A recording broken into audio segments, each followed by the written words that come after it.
All right, so we're going to start lesson number 2. This is our first lesson in our crash course in social psychological self-improvement. You have to understand my perspective. If psychology cannot make the world a better place, it's not worth anything. Fortunately, that's not the case. So psychology can improve your life and it can improve your happiness. That's lesson number 1, happiness. What is the ultimate experience of happiness that we've discovered in the field of social psychology? Not me personally, but my people. It's called a flow state, and you know what a flow state is: being in the flow. You've heard athletes saying being in the zone. You've played an instrument, when you it's the state when you lose track of you being you and you're completely focused on the task. Oneness with the task, oneness with the world, oneness with the moment, related to sort of Buddhist philosophy, right? Like being completely in the moment is the highest state of happiness. So we called it flow states. We know how to engage in a flow state. You need a high level of skill and then a level of challenge that matches your skill. Some people argue that you don't need the high level of skill, but I'm going to say, look, what are you going to be happy at? Doing something that everyone can do that matches your low level of skill, or working on your skill, developing a skill that's greater than anyone else's, and then being challenged at the highest levels and being successful at those levels. That's going to feel accomplished. That's going to create that oneness state that is flow. Flow is in many ways a lack of self-awareness. When I have been in flow states, I melt away. I don't think about my pain. I don't think about my history. I don't think about how I look. I don't think about how I'm thinking. I'm not thinking about me at all. I'm thinking about the task at hand. I've experienced flow states in many different ways, from teaching to doing jobs to bowling. We will beat you, students. Sorry. You better take lessons because we're coming for you in the bowling again. If you don't know about bowling, we play bowling as a department. We always win. In part because I experienced flow states while bowling. Anyways, I'm just kidding. But, video games, certain video games, doing things like skating, anything that's like challenging, you can develop skills, put yourself in a challenge, and really start to experience those flow states. I personally really do enjoy different forms of like athletic activities, rock climbing, rollerblading, which you can make fun of me. Yes, the 90s, Dr. D.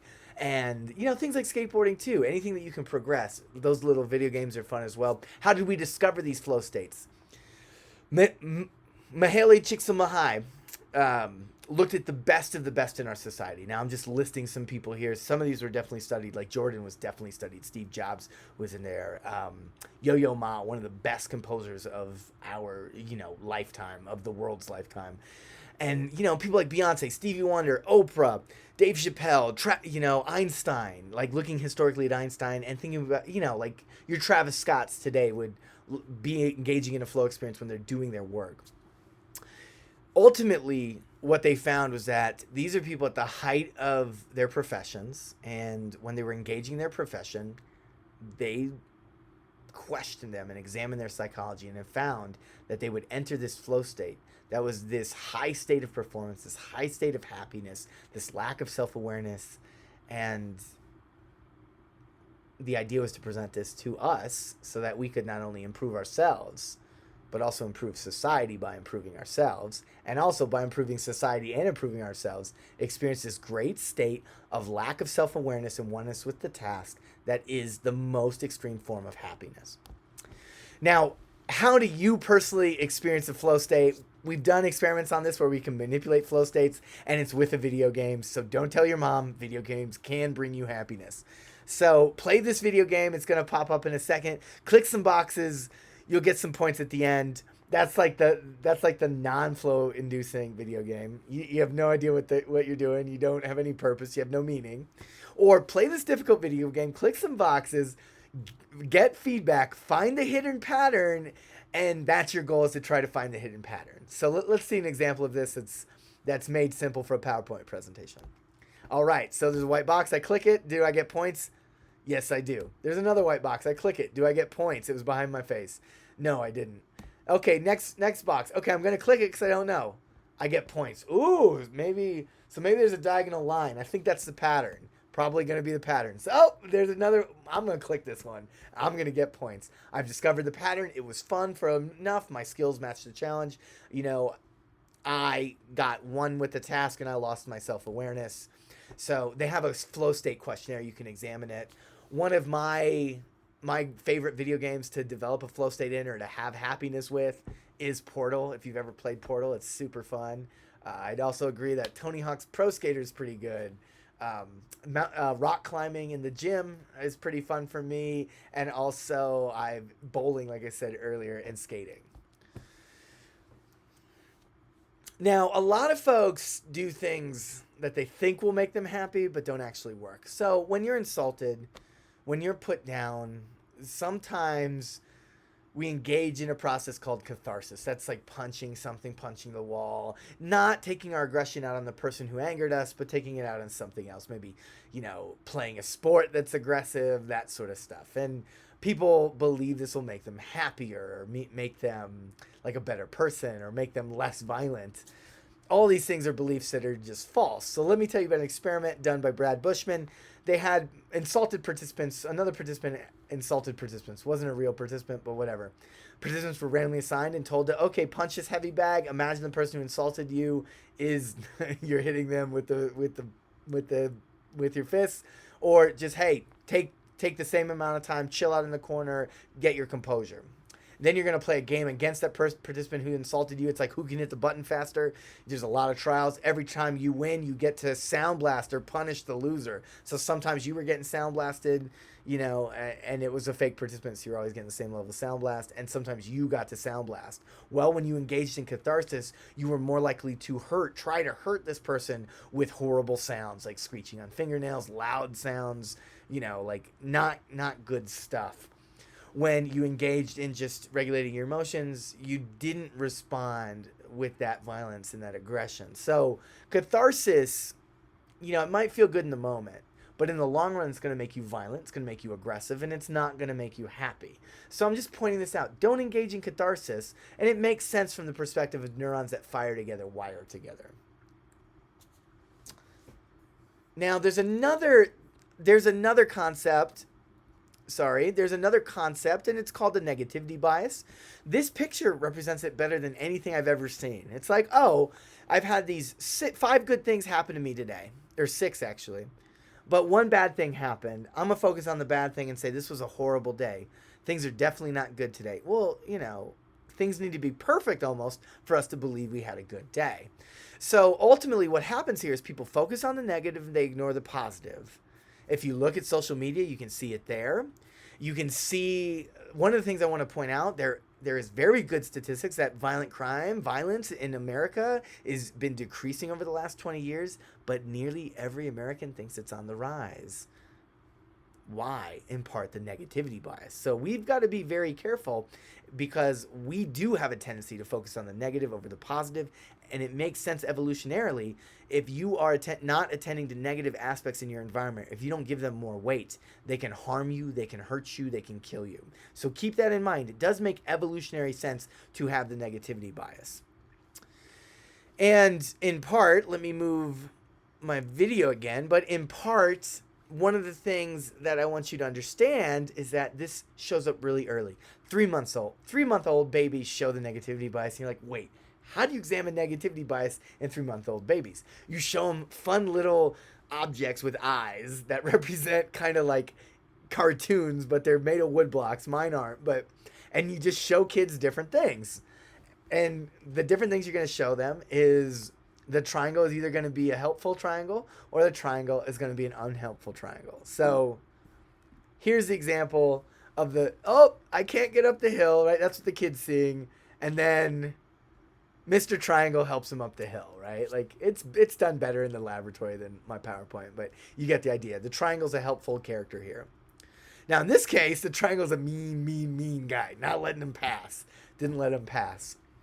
And then you take the kids and you allow them to look at each of the objects individually. I put them both on the screen here, but you just count the amount of time they spend looking at the victim, the helper, I guess the victim in this case and the bully.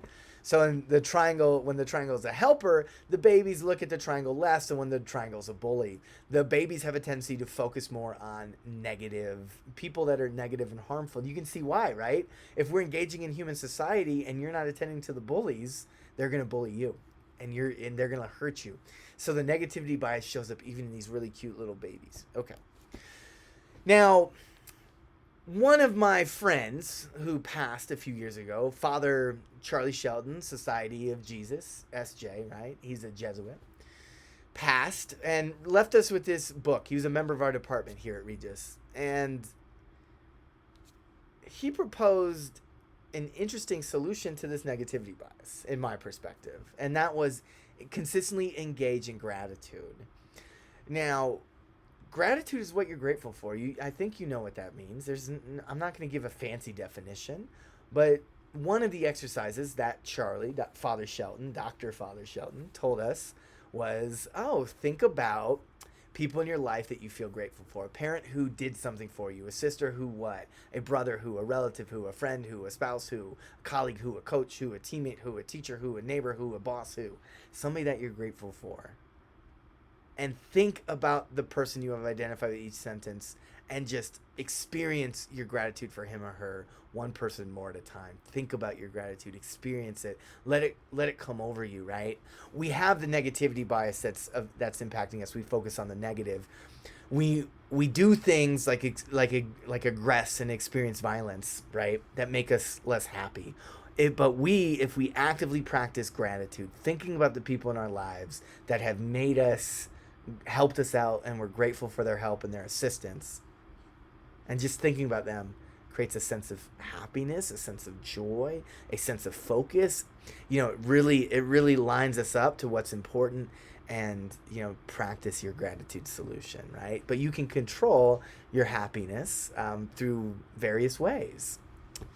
Now, I'm kind of anticipating that some folks are like, well, but, we have genes, and genes are going to predict things like depression and happiness and so forth. So I'm going to tackle that one directly. This is more of a clinical psychology with a social psych mix on it. So Avshalom Caspi, a professor out of London, who actually I took a class from in grad school, which was really interesting, but that's a side note, looked at this gene called 5-HTT-LPR.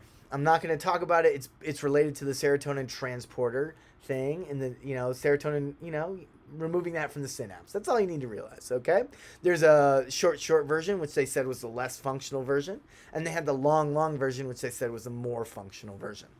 And they looked at how having these genes and experiencing negative life events like divorce, losing one's job, a death in the family, impacted the experience of depression. So this is actually a really big study. They had government records on depression. They had because it's done in London, they had the public health records for these folks. And these folks are actually part of a cohort that's been followed for a very long time.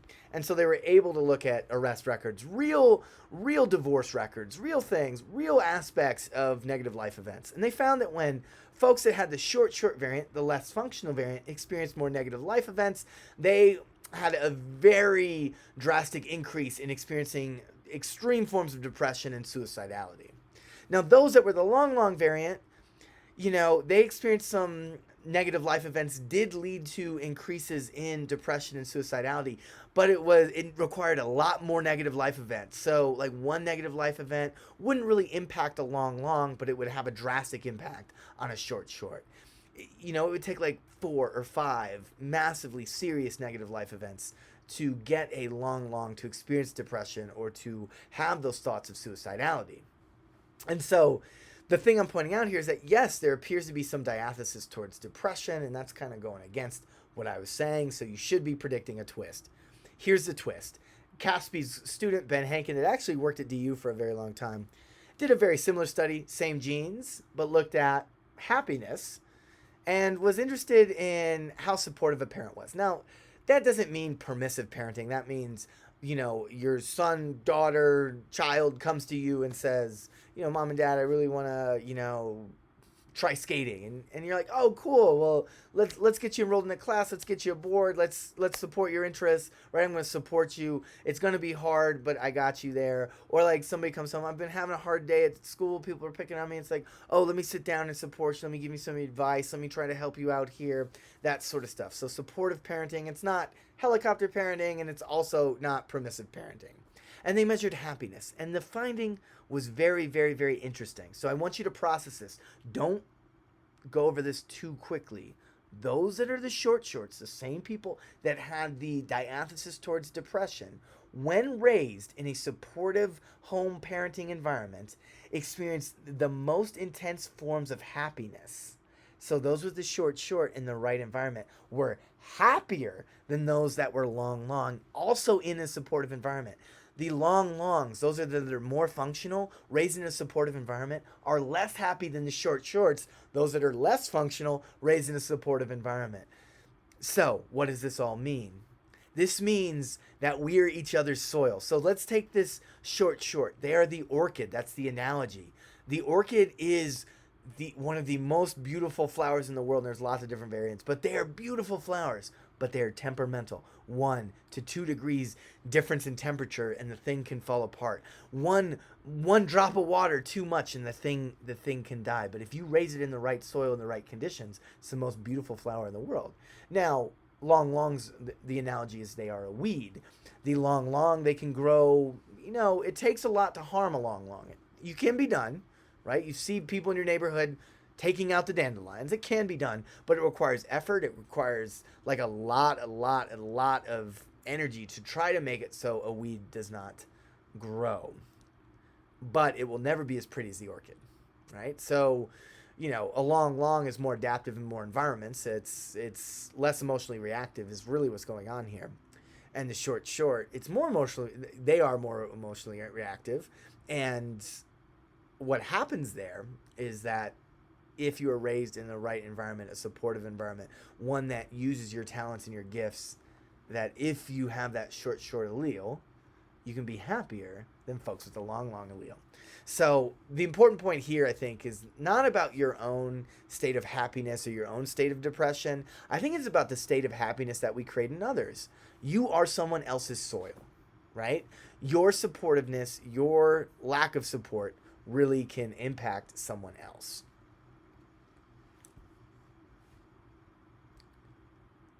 So ultimately, improve your happiness, practice gratitude, seek flow, play those video games, do the things that you've been practicing your whole life to develop skills.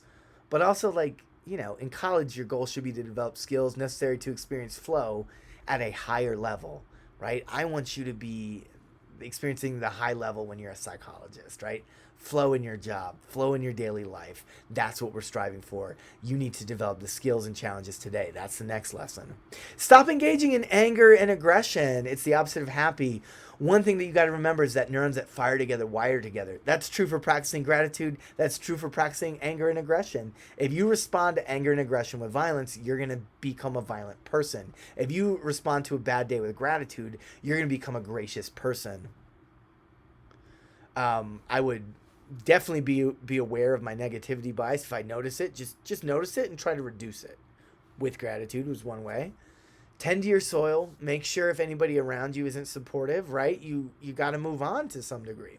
And I want you to tend to the soil of others. We're not alone in this world. Our behaviors can actually impact somebody else that is at a risk for suicidality. And do we want that to happen? No. We want to be a good society. We want to be a cohesive society. We want to be a supportive society.